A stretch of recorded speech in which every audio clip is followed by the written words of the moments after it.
Alright, YouTube, it's me, David Harry, your favorite YouTuber and vlogger.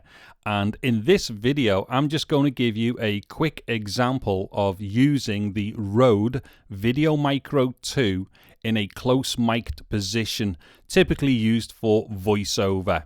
So what I've got here is the micro put inside like a different shock mount here. It's only because this shock mount allows me to attach this little dual layer popper stopper on it, and the reason for that is because this dual layer popper stopper is actually better for the tonal response compared to the RODE foam filter. I'm not going to take it off and on an AB and stuff like that. This one's just better at not interfering too much with the tonality compared to the foam filter that comes with the microphone.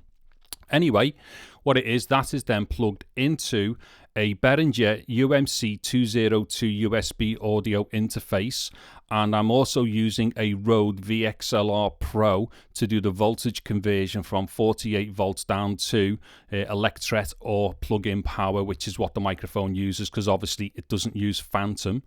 And then what's happening is the Behringer is then plugged into my Mac here, and then that is then directing or routing the audio from the microphone through the Behringer to the timeline or one of the channels in the timeline on DaVinci Resolve. Now also, there might be some plosives that might get through here and stuff. We're not worried about that. What it is, we're just listening here to the actual overall tonal response and how good the microphone is in this particular position. So as we should be able to see from the levels here, and hopefully I have recorded the screen here as well, so hopefully I've actually got the levels on the screen right now as well. What we'll be able to see is that I've set my gain on the preamp of the Behringer in such a way that I'm getting as close to zero as I can on the actual record level without hopefully exceeding it. Some things might get past that zero and then just clip slightly, but for the best part it won't. Things like plosives or certain other things might get through here, only because I don't have the best mic control in the world. But nonetheless, what I'm doing is giving ourselves the maximum amount of the dynamic headroom being used during the recording. And the reason why is because on the output I'm not actually gaining anything either. So although I will have a certain amount of headroom that I could play with for the output to raise the summing bus a bit more for the actual output that I create for YouTube, I've not done that. So this particular recording should be a fair bit quieter than my usual stuff, because this is the microphone exactly as it's being recorded. So there's actually there's no extra gain applied to it, and definitely none of my usual limiting, which is what I would normally use to raise the output out for YouTube. The other thing on that, just quickly, when I do these things, usually it's not like a heavy form of dynamics processing either. It's literally just a way for me to get my levels up in order for my videos to be able to compete with some of the other stuff on YouTube, because there are some really loud videos on YouTube, and the problem with stuff like that is when people go from a loud video to something which is being recorded a bit better, shall we say, or even something that's unfortunately might be a bit low, what it is, people kind of judge it wrong, because they might have just come from a video that's really loud and they might have music in it and stuff like that. They go to another video which isn't like that, and I think psychologically a lot of people kind of think to themselves, oh, this video isn't as good because immediately it didn't punch because it wasn't as loud as the previous video that they'd watched.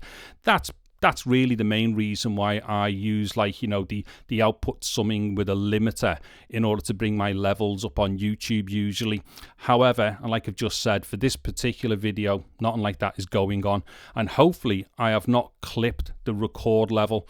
I definitely will not have clipped the input either here. So just to be clear, in this particular example that I'm showing here, unlike some of the other examples that I've shown with certain camcorders where the microphone will clip the actual preamplifier on the camcorder, it's not going to have clipped the input here. So if you have heard any weirdness, that's down to me. That'll be my fault, and it'll be something to do with the record level itself. Anyway, I think that'll probably do for now. In fact, actually, let me just do a quick silence test here as well, just so we can get an idea of what's going on as far as, like, you know, the self noise of the microphone is concerned when it is put into an optimally leveled signal chain.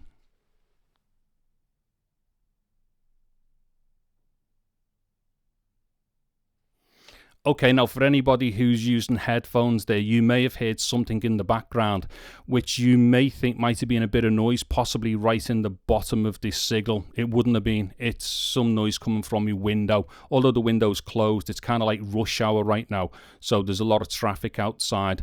In this instance, this should be extremely quiet as far as self noise is concerned for the microphone. And also the preamps on these Behringers are absolutely awesome for what they are.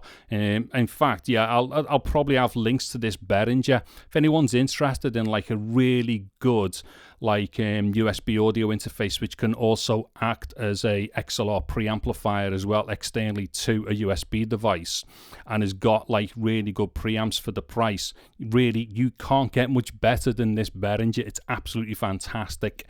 Anyways, I think that'll do it for this video. Let me know in the comments what you've thought of this. I'm David Harry. Thank you very much for watching this video. Take care and goodbye now.